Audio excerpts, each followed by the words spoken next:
So hello guys, Kiray here, Kiray Electronics, Sir Ryan here. So for today's video, tuturuan ko kayo paano gumawa ng bridge type rectifier circuit katulad nito. This is a finished product. Okay, ganito dapat ang resulta ng paggawa nyo. Okay, so ito yung example. Tapos sa likod, nandyan yung logo ng school natin tsaka pangalan ng school natin, Electronics and Electrical Engineering. By the way, it is a very simple project na lahat ng mga engineers tsaka technician dumaan dito. Okay, alam nila lahat to. Okay, for you mga aspiring tsaka future engineers, so dito din tayo magsisimula. Alright, so ganito guys, set aside ko muna yan. Bali pagdating dyan, nakakit na yan ng ganito. Nandito na lahat, capacitor, 4 na diodes, isang LED, isang resistor, tsaka syempre yung PCB board natin. Okay, a little bit of history. Nung mga past few years kasi, manual yung paggawa ng PCB or printed circuit board. Manual, ibig sabihin galing sa blank or blanco talaga, walang laman na PCB, uukitin namin, tapos bubutasan, lalagay sa chemical, yung ferric chloride, medyo magastos yon. Okay, for new curriculum, medyo pinasimple na lang yung paggawa ng rectifier circuit. Kaya gumawa ako ng paraan para madali yung paggawa nyo ng rectifier circuit. Tsaka yung mga traditional kasi na paggawa ng PCB is medyo mahal. Kasi bibili ka pa ng hand drill, bibili ka pa ng drill bit, ferric chloride, tsaka PCB. Tapos parang medyo pangit din yung resulta. Ngayon gumawa ako ng paraan na mapabilis at maging simple yung paggawa nyo ng rectifier circuit. So eto, this is yung ito pala yung PCB natin. Okay, maraming markings na dyan, hindi na kayo malilito. Okay, tapos sa likod nandito yung logo natin, nandito yung pangalan, tsaka yung subject natin, Electronics and Electrical Engineering. Ayan, so tuturo ko kayo sa inyo paano gawin to. Okay, pero una, syempre nakaprepare na yung kits nyo, yung materials nyo. Papainitin muna natin yung soldering iron natin. Okay, so while umiinit yung soldering iron natin, nakalimutan ko painitin. Painitin muna natin mga 30 seconds. So ganito, while umiinit yung soldering iron natin, o-orient ko muna kayo, tuturo ko muna ano yung mga markings dito. Okay, so ito, meron tayong mga placement guide kung saan nyo ilalagay yung mga tawag nito, components. Okay, so syempre wait lang, kunin muna ako ng terminal block kasi kulang. Ayan, so itong magkabilang dulo, mga terminal block yan, lalagay nyo dyan. Okay, yan. So paano ilagay yung terminal block? May marking dyan na square na maliit. Kung saan yung square, doon nakatapat din yung mga access natin. Yan ang access port natin.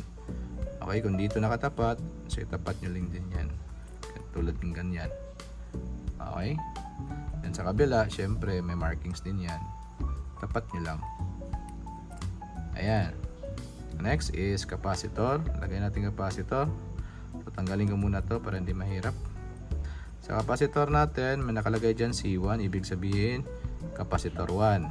Sa capacitor 1, meron tayong positive dito, may plus sign. Sa kabila, syempre negative.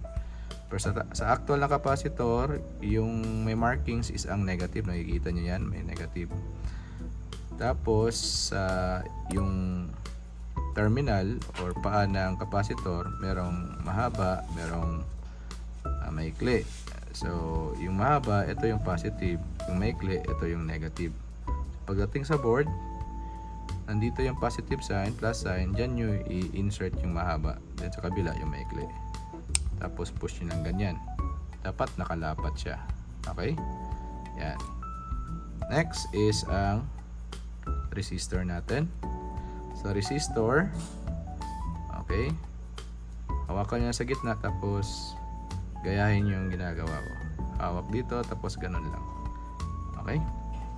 Sa resistor, pwede baliktaran kasi walang polarity yung resistor natin. Unlike sa capacitor natin, meron siyang positive, negative. Bawal magbaliktad. Okay? So, sa resistor, pwede baliktaran. Lagay lang natin dyan. Makikita nyo dyan, may label dyan. R1, resistor 1. Ibig sabihin yan. So, yan. Okay? So, ganyan. Nakalapat din. Tanggalin natin. Next, meron tayong LED 1 or LED 1. Kung nakikita nyo, merong positive sign. So, ibig sabihin, dyan yung positive. I mean, plus sign pala. Yan yung positive. Then, sa LED natin, merong mataas or may mahaba, may maikli. Yung mahaba, that is the positive side. Katulad ng capacitor, positive yung mahaba. Okay? So may haba, itapat ko lang dyan sa plus sign or positive sign. Then yung kabila, automatic na yon. Tapos ganyan. Okay? Tapos nakalapat din siya. Tanggalin natin. Next is diode. So sa pagtupi ng diode, hawak lang dito sa gitna. Tapos ganun lang. Okay? Ganyan lang. Gawin nyo sa 4 na diode yan.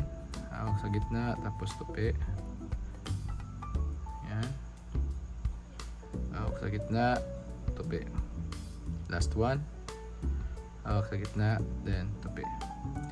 Okay, sa diode pala guys, kung nakikita nyo, merong gray part yan or gray line. Okay, sa isang side. So itatapat nyo yan dito sa board. Ayan. Kung nakikita nyo, D1 tsaka D2, yung linya niya is nasa kanan. Yung dalawang linya na yan. Tapos sa D3, D4, nasa kaliwa yung dalawang linya na yan. Okay, kita nyo ba? Okay, D1, D2, yung linya nasa kanan. D3, D4, nasa kaliwa. So, itong gray part or gray line ng diode, doon yung itapat sa linya ng markings dito sa diode. Kunyari, ito, D1, nasa kanan. Paglagay ko, yung gray part nasa kanan. Yan. Then also D2 nasa kanan din. Ayan. Then D3 nasa kaliwa. So baliktarin ko lang. So nakita nyo yung gray part nasa kaliwa na. Then itong D4 kaliwa din. Ayan. Tapos i-press yung ganyan. Press nyo lang. Okay. Pag na-press na, gagawin nyo, bibend nyo lang ganyan. Ayan. Habang nakapigil itong finger sa kabila. Bend nyo. So, pag once na bend na, yan. Ang purpose nyan para hindi siya mahulog. Kasi nakabend nga. Nakakabit siya dito sa board. Okay? Ayan. So, mainit na yung soldering iron natin. Ayan, mainit na siya. So, yung mga soldering iron nyo, kung pagbago, pwedeng hindi nalinisan. Yung sa akin, nililinis ko pa. Paano linisan? Gamit lang kayo ng soldering paste. Isaw-saw nyo lang ganyan. Matatanggal yung mga libag-libag nyan. Okay? Soldering paste. Ayan o. Soldering paste. So, saw-saw nyo lang. Then, warning lang, yung usok nito, huwag nyong amuyin. Kasi, poisonous yan. Ayan. Tapos, before tayo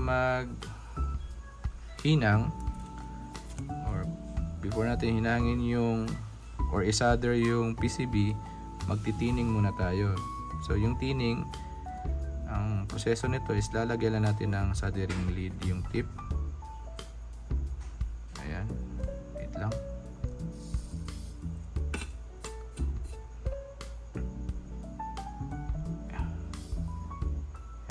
para ma-prime yung tip. Ayan, para ma-prime lang. Palagyan ng lead yung tip. Ayan. Okay. Tapos tanggalin na natin yan. Ayan. So pag maghinang na tayo, konti-konti lang, gagawin nyo una, preheat nyo muna to sa mga baguhan. Medyo iinitin nyo lang surface, pero wag yung diinan, painitin nyo lang. Then lagay nyo ng lid. Hayaan nyo yung lid na kumalat, kusang kakalat lang yan. So wag nyong galaw-galawin yung or igalaw-galaw yung soldering tip. Okay, tingnan nyo ulit ha. So preheat lang, painitin, then lagay. Hindi gumagalaw yung tip. Ayan, ayan yung lid na kumalat lang. The next. Ayan. Isa naman.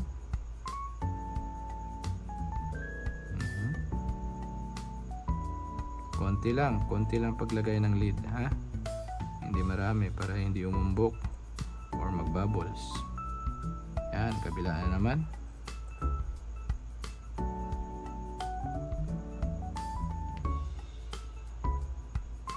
Pag magaling ka na, medyo mabilis na yan. Pero ito, for tutorial purposes, dadandahanin ko lang. Yan, nakikita nyo, kumakalat lang kusa yung soldering lid. Preheat na naman. Then, yung preheat, madali lang. Sandali lang. 2 seconds, 3 seconds yung heat. Preheat. Then, lagay lid. Yan.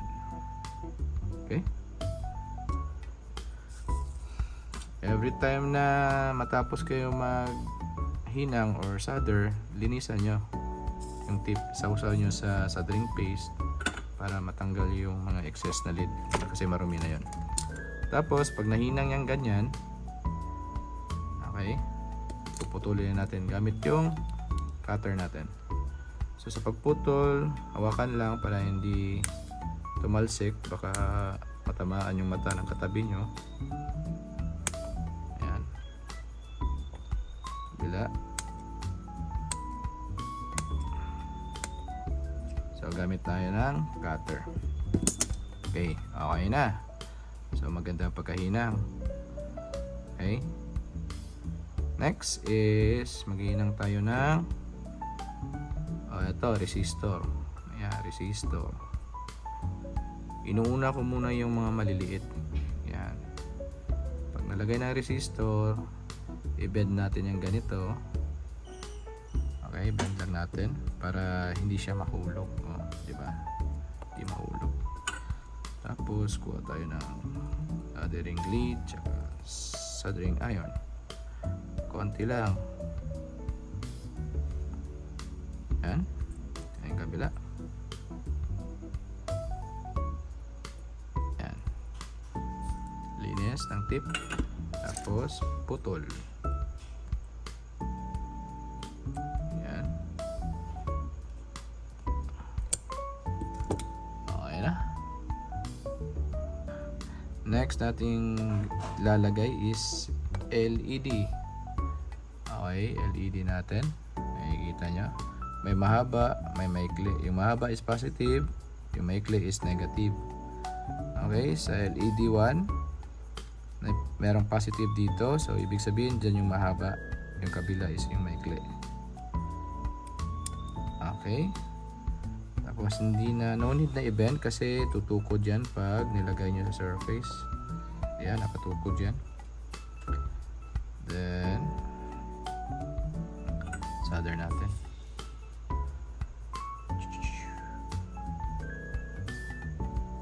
Yan, konti lang. Hindi masyadong marami. Yan. Okay na ba? So, okay na.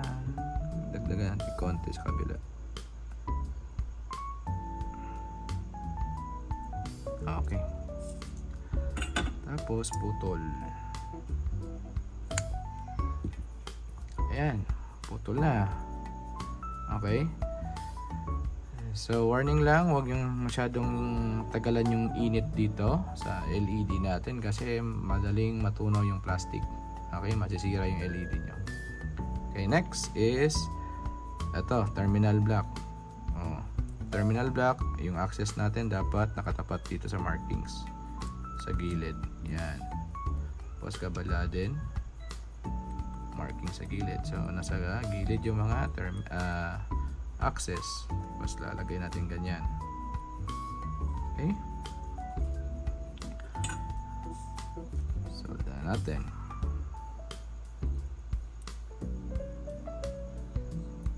Huwag niyong amuyin yung LED, yung usok ng LED. Okay? Yan. Ito, medyo makunat tong terminal block kasi malaki yung yan. Medyo tagalan nyo ng konti kasi malaki yung pins ng terminal block. Kailangan niya ng medyo mainit. Okay.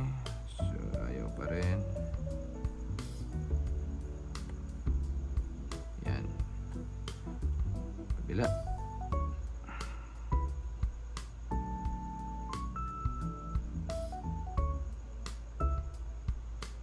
Yan. Okay, medyo challenge yung terminal block lalo't sa baguhan. Medyo painitin nyo lang muna. Ayan. So, nalagay na yung terminal block. Last one is the capacitor. Again, ang mahaba positive, maikli yung negative. Meron tayong positive sign, so dyan yung mahaba. Tapos sa kabila yung negative. Pasok. Dapat nakalapat, ganyan, nakalapat. Tapos bed natin ganyan para hindi mahulog. Okay? Pag natutumba, tukod nyo lang. Kuha kayo pang tukod. Yan. Tapos solder lang.